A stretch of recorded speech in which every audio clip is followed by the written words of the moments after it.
충만하기를 축원합니다. 저는 오늘 에베소서 3장 1절로 13절 말씀을 가지고 무슨 일이 있었기에 바울이 이방인의 사도라고 할까, 그런 내용의 제목으로 말씀을 나누고자 합니다. 2장 마지막까지 예수님의 십자가는 하나님에게서 멀리 떨어져 있고 사람들 사이, 즉 하나님 백성들 사이에도 멀리 떨어져 있는, 그것을 이중적인 소외라고 하는데, 그 이중적인 소외를 해결한 십자가가 능력의 십자가인데, 그 이중적인 소외 문제를 해결한 예수님 십자가를 그러면 이중적인 속죄, 이중적인 화목을 이룬 권능의 십자가라고 부를 수 있습니다. 지금까지는 바울이 쓴 에베소서를 받는 에베소 교회 신자들을 관심 갖고 있었는데, 갑자기 에베소 교회 성도들을 향한 관심을 본인에게로 돌리고 있습니다. 사도행전 25장 11절에 보면 사도 바울이 로마 황제 가이사에게 상소하는 장면이 나옵니다. 그 장면 중에 예수 그리스도의 일로 너 이방인을 위하여 갇힌 자 된 나 바울, 그것을 예수 그리스도의 일로 너 이방인을 위하여 갇힌 자 된 나 바울, 이렇게 자기를 소개합니다. 3장 1절에도 보면 이러므로 그리스도 예수의 일로 너 이방인을 위하여 갇힌 자 된 나 바울이 말하거니와, 4장 1절에도 보면 주 안에서 갇힌, 이렇게 자기를 표현하고 있습니다. 물리적으로는 네로 황제 때문에 감옥에 갇혀 있습니다. 그런데 4장 1절에 주 안에서 갇혔다고 하는 걸 보면 어떻게 보면 스스로 갇혔다고도 볼 수 있습니다. 사도 바울은 하드웨어적으로도 네로 때문에 로마 황제의 감옥에 갇혀 있고 스스로도 주 안에서 갇혀 있는 상태입니다. 그래서 예수 그리스도에 갇힌 자, 이방인을 위하여 갇힌 자, 이렇게 말하는 걸 보면 바울이 투옥된 것이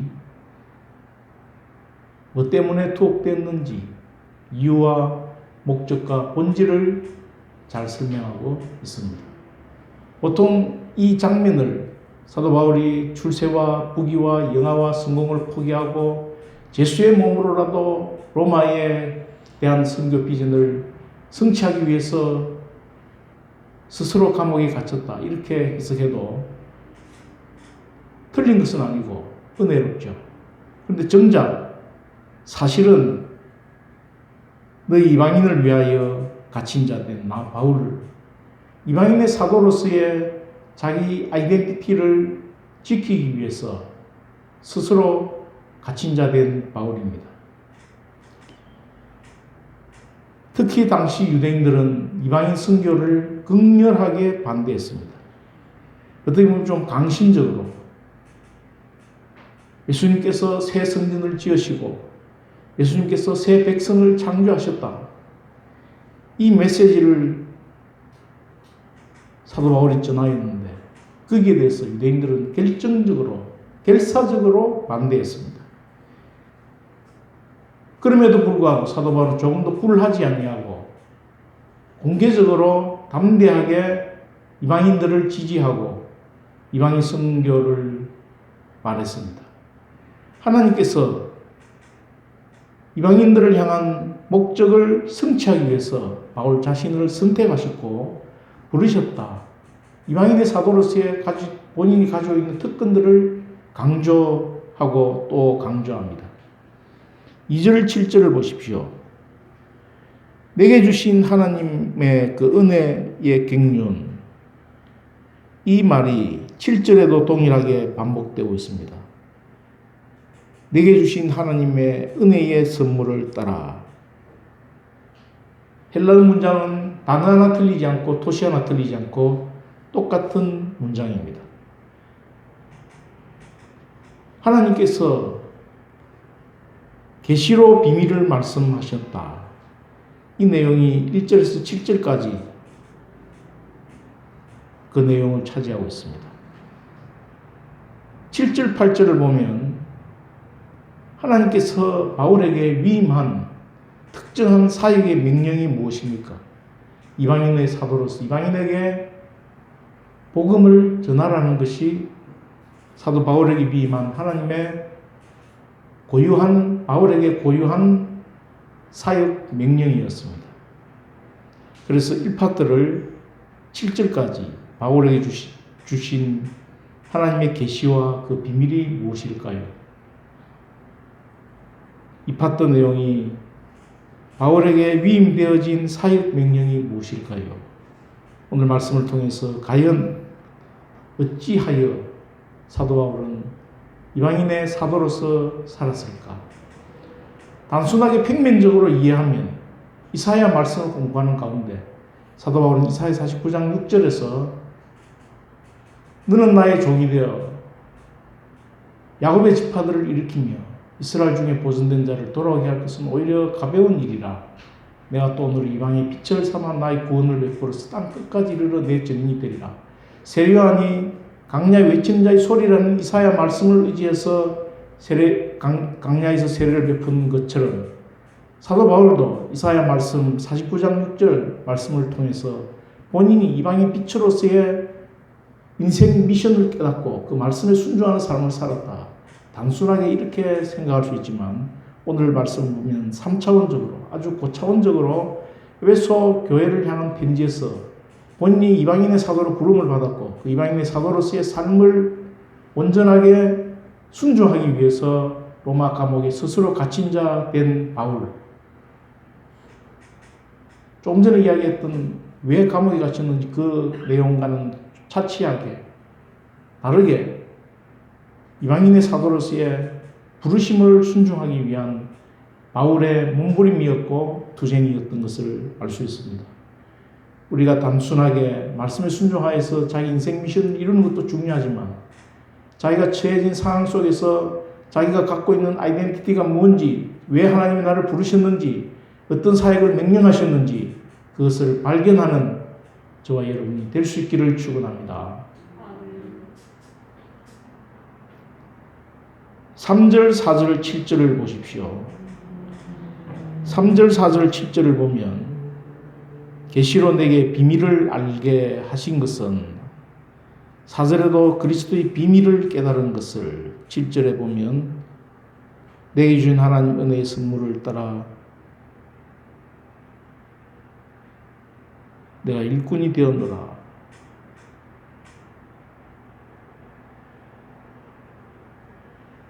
구절이죠. 9절에 보면 비밀이라는 단어가 나오죠. 3절, 4절, 9절에 비밀이라는 단어가 3번 연속해서 반복해서 나옵니다.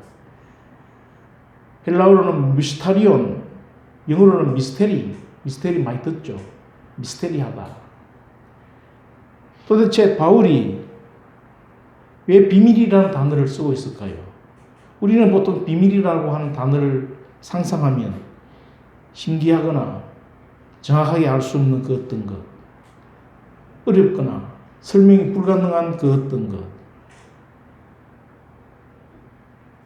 이렇게 미스테리를 상상합니다.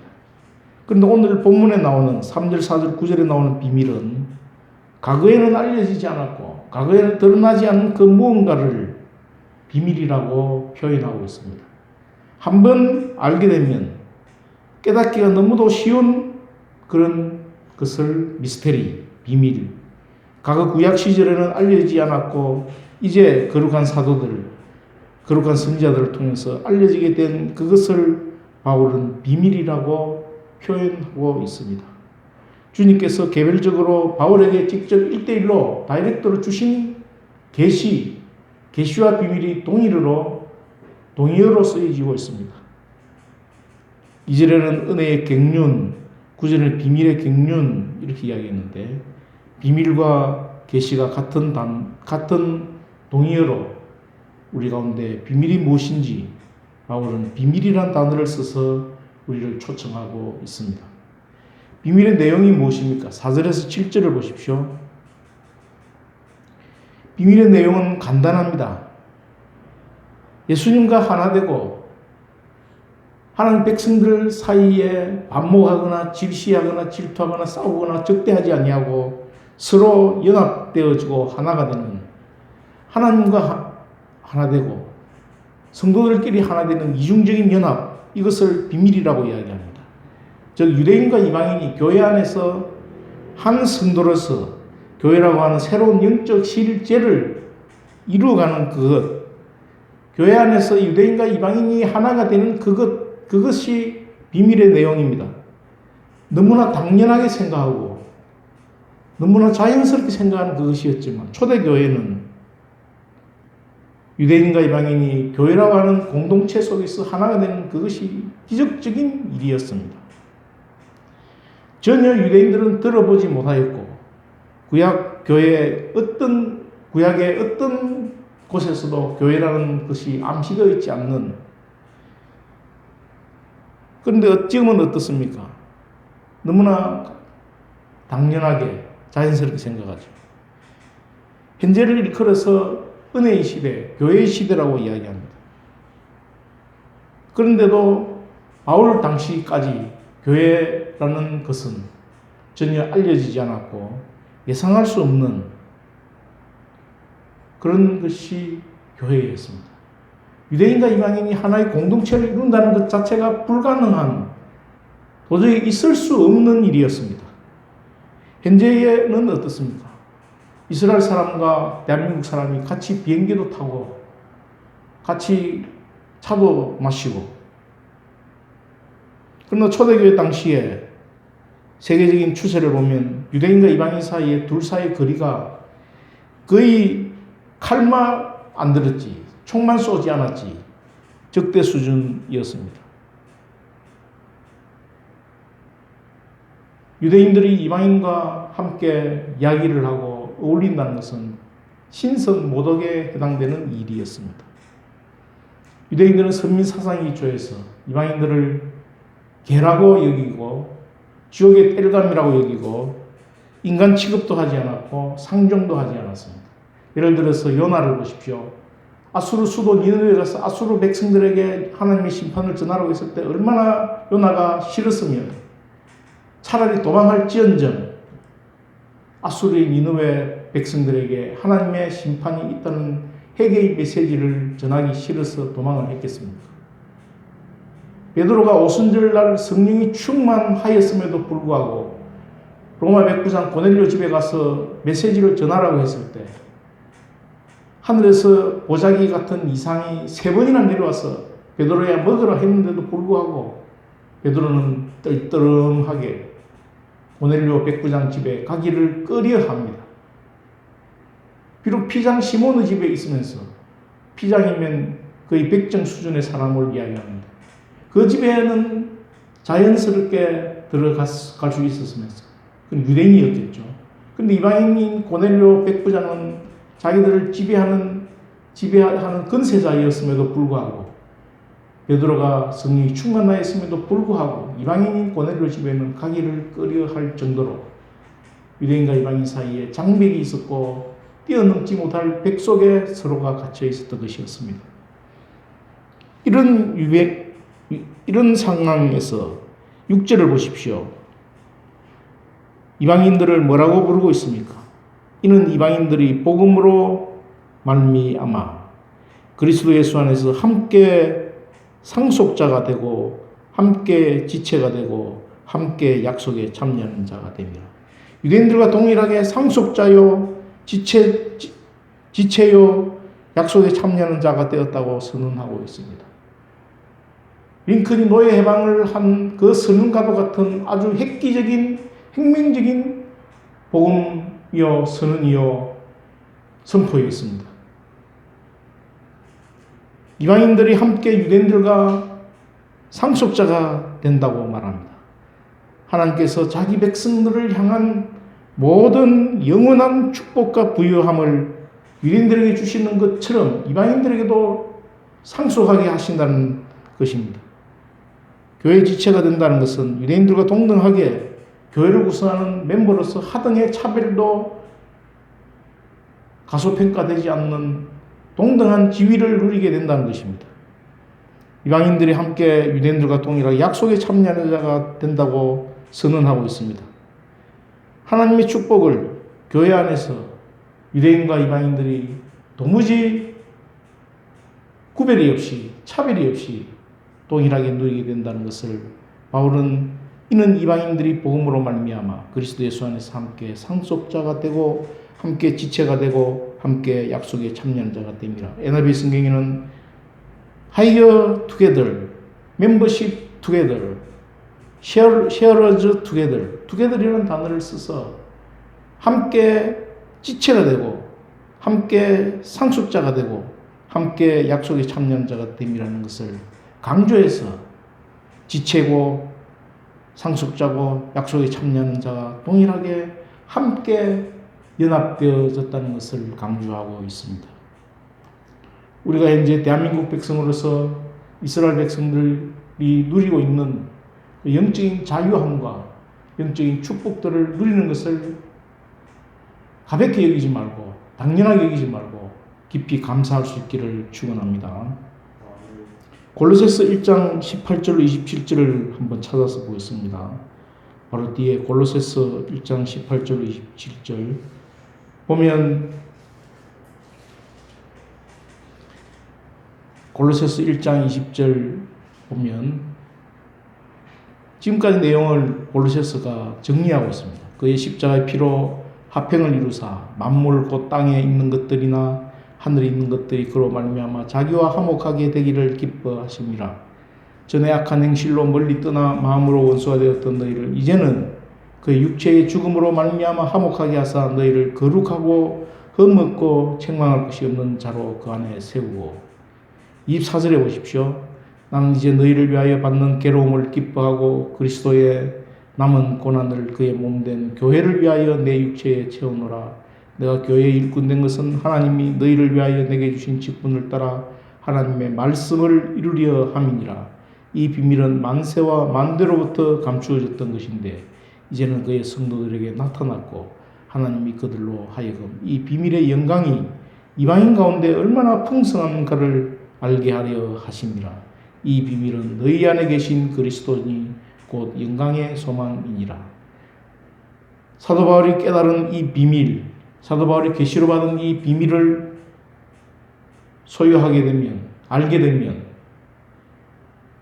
그것을 전하지 않고는, 이방인에 전하지 않고는 견딜 수가 없는 불붙는 열정이 생겨납니다. 그래서 바울은 고린도전서 9장 16절에 9절에 보면 내가 복음을 전할지라도 자랑할 것이 없으면 내가 부득불할 일임이라. 만일 복음을 전하지 아니하면 내게 화가 있을 것이미로다. 내가 내 자의로 이것을 행하면 상을 얻으려니와 내가 자의로 아니한다 할지라도 나는 사명을 받아노라. 비밀을 깨달으면 사명감이 생겨납니다. 그러즉 내 사명이 무엇이냐? 내가 복음을 전할 때에 값없이 전하고 복음으로 말미암아 내게 있는 권리를 다 쓰지 아니하는 이것이로다. 내가 모든 사람에게서 자유로우나 스스로 모든 사람에게 종이 된 것은 더욱 더 많은 사람을 얻고자 함이라. 유대인에게는 유대인에게처럼 할례 없는 자는 할례를 받았지만 할례 없는 자인 것처럼 모든 사람에게 모든 모양으로 종이 된 것은 바울이 그 사람들을 얻고자 하는 복음에 빚진 부득불 누가 쉽게 사는 것이 아니라 자원해서 하는 것이었습니다. 전도의 전략이었죠. 우리가 상식적으로 생각해 보십시오. 맛집에 사람들이 번호표를 받았으라도 그 음식을 먹으려고 1시간이고 2시간이고 기다립니다. 팔공산 닭갈비집에 가서 무려 2시간 기다려서 닭갈비를 먹은 기억이 있죠. 그 집에는 맛의 비밀이 있습니다. 미숫가루를 얼려서 녹여가면서 먹는 그 맛, 찌짐을 붙여서 먹는 그 맛, 지금도 생각이 납니다. 글로벌 기업들마다 삼성의 갤럭시 Z 폴드가 중국의 샤오미를 몇 년 앞서서 기술 격차를 벌이고 있는 것은 삼성만의 독특한 신기술에 대한 비밀이 있기 때문입니다. 이것처럼 세상은 비밀 전쟁입니다. 한국의 미사일, 한국의 보람의 전투기, 지금은 핵 추진 잠수함, 그 모든 것이 한국의 기술 비밀에 의해서 제작되고 있습니다. 똑같은 일이지만 비밀이 있느냐 없느냐에 따라서 판도가 좌우됩니다. 비밀을 깨달은 자와 깨닫지 못한 자의 판도가 전 세계적으로 그 나라의 국가 경쟁력을 결정합니다. 하늘과 땅처럼 차이가 나게 만듭니다. 우리가 열심히 하는 것도 좋지만 하나님께서 일반 은총을 주셔서 모든 면에서 비밀을 깨달을 수 있기를 축원합니다. 공무원 시험도 뭔가 비밀이 있습니다. 합격하는 자와 불합격하는 자에게 비밀이 있는데 하나님께서 공무원 시험 준비에도 비밀을 깨달을 수 있기를 축원합니다. 바울은 에베소서 골로새서에서 비밀이라는 단어를 자주 쓰고 있습니다. 공개된 비밀이죠. 하나님께서 우리 각자에게 공개된 이 비밀의 내용 무겁게 받아들이고 그 비밀을 소유하는, 그 비밀을 누리는, 그 비밀을 마음껏 엔조이하는 저와 여러분이 될 수 있기를 축원합니다. 마르틴 루터가 종교개혁을 했는데 그가 종교개혁을 할 수 있었던 결정적인 동기가 무엇이었습니까? 로마서 1장 17절 복음에는 하나님의 의가 나타나서 믿음으로 믿음에 이르게 하나니 기록된 바 오직 의인은 믿음으로 말미암아 살리라 함과 같으니라. 이 한마디 말씀을 깨닫고 그동안 모진 수도 피눈물 나는 행위를 통해서 하나님의 의에 이루고자 했던 자신의 몸부림이, 자신의 행위가 도저히 하나님 구원에 이를 수 없음을 깨닫고 오직 믿음으로 하나님의 의에 이를 수 있다는 그 복음의 비밀을 깨우쳤을 때 종교개혁이 시작되었습니다. 젊은 수사에 불과했던 마르틴 루터가 거대한 당시 로마 권력 앞에 도전장을 내밀 수 있었던 결정적인 배경이 바로 이 로마서 1장 17절을 깨달은, 로마서 1장 17절에 있는 신의의 비밀, 구원의 비밀, 행위가 아니라 믿음으로 어렵다고 받는 그 구원의 비밀을 깨닫고 나서야 비로소 그 어떤 것에도 굴하지 아니하고 자기 목숨을 내어놓고서라도 로마 권력 앞에 도전할 수 있었던 것인 줄로 압니다. 우리가 비밀을 깨닫는 것은 엄청난 일입니다. 하늘의 비밀을 깨달으면 충격을 받습니다. 인생이 바뀌고 자기를 가만히 두지 못합니다. 내 인생과 바꿀 수 있는 하나님의 비밀, 내 인생과 바꿀 수 있는, 내 인생을 바쳐서라도 그 비밀을 실천할 수 있는 용기와 담력, 이런 것들이 비밀을 깨달을 때, 충격적인 비밀을 알게 될 때 진리가 우리의 인생을 바뀌게 하는 것처럼 그 은혜가 우리 각자의 삶의 판도와 행로를 좌우하게 되는 줄로 믿습니다. 진리를 깨닫는, 예수님의 비밀을 깨닫는 흥분이 있기를 축원합니다. 신앙의 세계에 반드시 비밀이 필요합니다.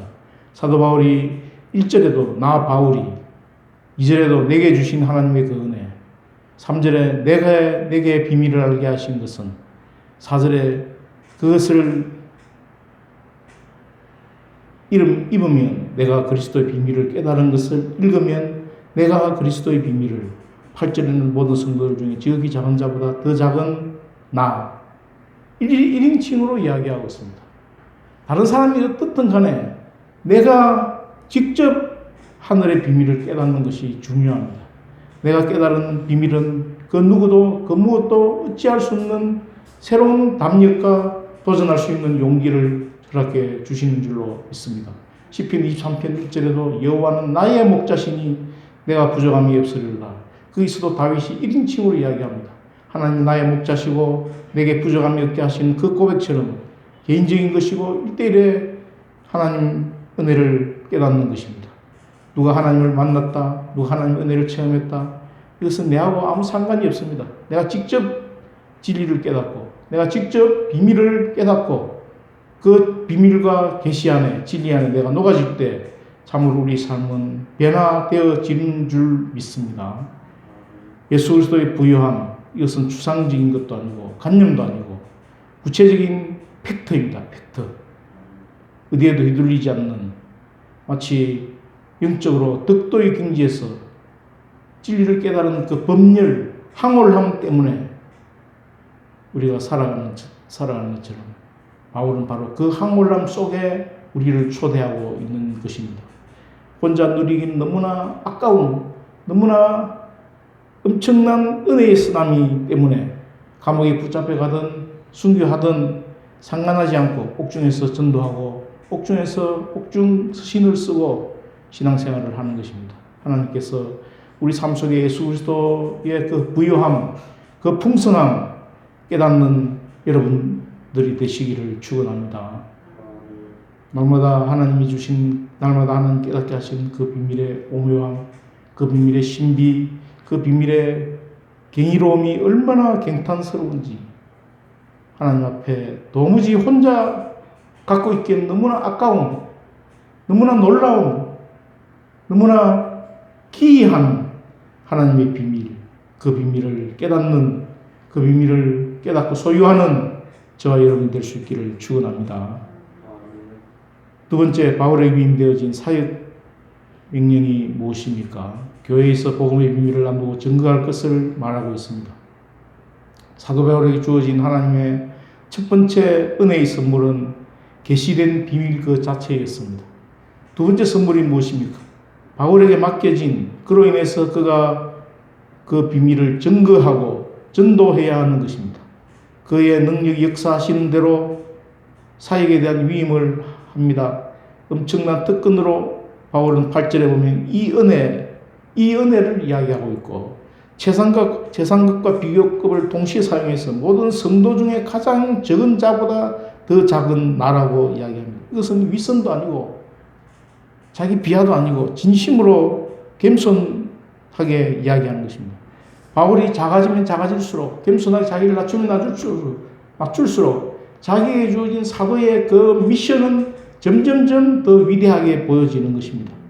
내가 전에는 비방자요, 박해자요, 폭행자였으나 하나님께서 바울이 작아지면 작아질수록 바울이 맡은 그 사도의 직분이 얼마나 위대하고 큰 것인가를 이 최상급과 비교급을 통해서 모든 성도 중에 가장 적은 자보다 더 작다는 이 말을 통해서 우리에게 증거하고 있습니다.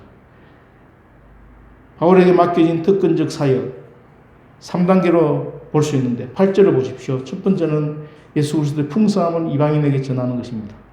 청량할 수 없는 예수 그리스도의 풍성함. 이 청량할 수 없는 단어는 헤아릴 수 없는, 탐구할 수 없는, 추적할 수 없는, 깊이를 잴 수 없는, 닿을 줄 모르는, 셀 수 없는 은혜. 무려 7가지나 이야기하고 있는데 결정적인 것은 infinite, 무한한 예수 그리스도의 풍성함, 한이 없는 예수 그리스도의 부요함, 이렇게 표현하고 있습니다. 몇 가지만 들어보겠습니다. 십자가로 인해서 누리게 되는 그 풍성함이 어떻습니까? 죄와 죄값으로 인한 사망으로부터 우리는 함께 예수님과 함께 죽고 부활하게 되었습니다. 하늘에서 예수님과 함께 승리의 보좌에 앉아있는 우리의 법적인 신분을 봅니다. 하나님과 한목하게 되었고 유대인 신자들, 이방인 신자들 차별이 없는 새로운 교회라는 공동체를 구성하고 섬기고 있습니다. 적대감이 종식되고 나와 다른 사람에 대한 적대감이 사라지고 한목하게 되었고 성령님을 의지하여 예수님을 통해서 성부 하나님께 장소와 시간에 한계가 없이 언제나 어디서나 하나님 앞에 내가 직접 담대함과 확신을 가지고 자유롭게 나아갈 수 있게 되었습니다. 하나님의 나라와 근속에 소속이 되고 하나님이 성령으로 내 속에 거하시는 하나님의 처소가 되었습니다. 이것은 과거 구약 때의 하나님 백성들의 처지와 비교하면 정말 하나님과 하늘과 땅 차이가 있는 것입니다. 이것이 바울이 이야기하는 청량할 수 없는 예수 그리스도의 풍성함을 그것을 유대인들에게도 전하지만 이방인에게 전하는 것이 바울의 특권처럼 누리는 사역의 첫 번째 단계입니다. 두 번째 단계는 어떻습니까? 9절을 보십시오. 모든 사람에게 비밀을 드러냅니다. 영원부터 만물을 창조하신 하나님 속에 감추어졌던 비밀의 백륜이 어떠한 것을 드러내게 하려 하십니다. 사도 바울이 자기의 핵심을 이야기할 때 밝힌다, 빛이 비추어졌다 이렇게 표현하는데 이것은 바로 복음 전파의 특근적 사역의 두 번째 단계, 모든 사람에게 비밀을 드러낸다는 뜻으로서의 말입니다. 사도 바울이 전도의 대상들이 눈을 열어 볼 수 있게 해달라고 편지 수신자들인 에베소 성도들이, 골로새 성도들이 눈을 열어, 마음의 눈을 열어 보게 해달라 이렇게 기도합니다. 8절 9절을 보십시오. 8절 9절이 주로 이야기하는 것이 무엇이겠습니까? 동일한 내용을 반복하고 있는 것처럼 보이지만 8절 9절은 엄연히 비밀을 이야기하지만 8절은 주로 그리스도를 중심으로, 예수님을 중심으로 이야기하고 그 대상이 이방인들입니다. 9절은 교회를 이야기하고 있고 그 대상은 모든 사람으로 확장됩니다. 그래서 창조와 구속이 연결되어집니다. 세 번째 사역의 단계는 무엇입니까? 10절을 보십시오. 우주적인 권세들에게 하나님의 지혜를 알게 합니다. 이제 교회로 말미암아 하늘에 있는 통치자들과 권세들에게 하나님의 각종 지혜를 알게 하려 합니다. 복음은 주로 직접 사람들에게 전해집니다. 그런데 이 사역은 간접적으로 천사들에게도 나중에는 전거되게 합니다. 하늘에 있는 통치자들과 권세들은 천사들을 이야기합니다. 교회의 탄생과 성장과 발전을 보면서 복음이 전해진 결과적으로 교회가 세워지고 교회가 성장하고 교회가 발전하는 그것은 구체적인 현실로 역사 속에 실제하게 됩니다. 이것을 각 하늘에 있는 통치자들과 권세들이 보게 됩니다. 세상이란 무대 속에 교회를 통해 일어나는 모든 역사들은 극장입니다. 그 극장 속에 배우들은 누구입니까? 성도들 각 사람이 배우들입니다. 하나님께서 각본을 쓰고 감독을 하고 제작을 하고 그렇다면 관객이 있어야 되는데 그 관객과 청중이 바로 여기 나오는 천사들, 하늘에 있는 통치자들과 권세들입니다. 지성을 가지고 있는 우주적인 존재들이 이 천사들입니다.